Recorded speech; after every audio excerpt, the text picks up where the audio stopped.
हम आज पुवाया के ग्राम सतमा बुजुर्ग में बैठे हैं, जहां पर एक 24 वर्षीय युवक की डेंगू के कारण मौत हो गई है। उस परिवार के साथ में यहाँ पे जानकारी लेना चाहते हैं कि वो किस प्रकार से क्या शिकायत हुई और क्या जांचें कराई, कहाँ ले गए, कहाँ कहाँ ट्रीटमेंट कराया है। और जो मृतक, उसका नाम हरीश मिश्रा, उनके भाई अनीस, उनसे हम बात करना चाहेंगे। हाँ भैया। 8 नवंबर को पहले दिन ने जो फीवर आया तो हमने डॉक्टर सर्वेश पांडे के यहाँ दिखाया जाके, तो वहाँ जांच कराई। जांच कराने के बाद डेंगू आया, डेंगू पॉजिटिव निकला। तो उसके बाद जो है 2 दिन का ट्रीटमेंट वहाँ हुआ, तो कुछ फ़ायदा नहीं दिखने के कारण हम शाहजहाँपुर लेके गए अनिल राज के यहाँ, जो कि बरेली बाईपास पे पड़ता है, सारा होटल में। वहाँ ट्रीटमेंट 3 दिन हुआ। तीसरी रात ने बहुत ज़्यादा खांसी आई। खांसी आने के बाद मुँह से ब्लड आया।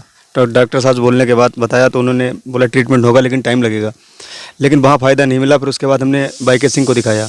3 घंटे वहाँ रहने के बाद उन्होंने मना कर दिया कि बरेली मेडिसिटी या कहीं भी लेके जाओ अच्छी जगह पर।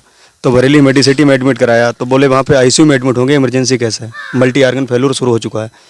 तो उसके बाद 24 घंटे वहाँ एडमिट रहा, लेकिन एडमिट होने के बाद कोई फ़ायदा नहीं निकला। फिर वहाँ से हम सीधा रेफ़र करने के बाद आईसीयू एम्बुलेंस से दिल्ली एम्स में एडमिट कराया बृहस्पतिवार को।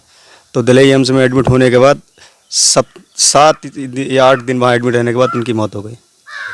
आपने निजी चिकित्सालय में हरीश का इलाज करवाया, दिखाया, जो सरकारी चिकित्सालय हैं वहाँ पर क्यों नहीं गया? आखिर वहाँ पे इसलिए नहीं गए क्योंकि जो है पहले नॉर्मल फीवर था, तो नॉर्मल फीवर होने के कारण अपने पुवाया से पहले दिन जो है ट्रीटमेंट कराया। जब उसमें कोई फ़ायदा नहीं मिला तब सरकारी अस्पताल ना जाने की सोची, इसलिए क्योंकि वहाँ पे अच्छे से ट्रीटमेंट नहीं हो पाएगा और हो सकता है डॉक्टर कायदे से ना देख पाए, उससे हमारे मरीज़ की हालत जो है ज़्यादा गंभीर हो जाए।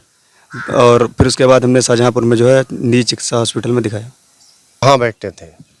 राजा मार्केट में बेल्ट चश्मा की दुकान थी। अच्छा। आपके कितने भाई बहन? हम 3 भाई हैं, एक हमसे बड़े हैं, मैं बीच का हूँ, छोटा वाले थे जो एक्सपायर हो गए।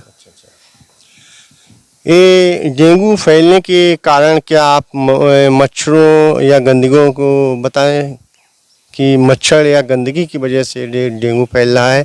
इसमें आपके गांव में या जहाँ पे उनकी दुकान थी वहाँ पे गंदगी के बारे में क्या बताएंगे? वहाँ पे तो बहुत गंदगी है, मच्छर कारण ही डेंगू हुआ है। जहाँ पे बैठते हैं पीछे नाला है, नाला में लाखों की संख्या में मच्छर होंगे, ना कि वहाँ पे कोई कायदे से कोई काम किया जा रहा है, ना कोई छिड़काव हो रहा है, ना कोई किसी भी तरीके से कहीं कुछ नहीं हो रहा है।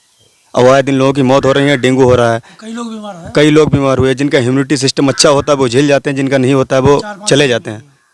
इसमें हमें पता चला आपके पापा अजय प्रकाश मिश्रा, उनको भी डेंगू की शिकायत थी। हाँ, 3 दिन पहले उन्हें डेंगू हुआ था, फिर उन्हें भी हमने शाहजहाँपुर दिखाया तो वो ठीक हो गए। उसके 3 दिन बाद इनकी हालत गंभीर हो गई।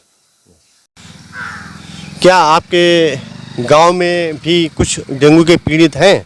हाँ, कई सारे लोग हैं जो डेंगू से पीड़ित हैं। अच्छा।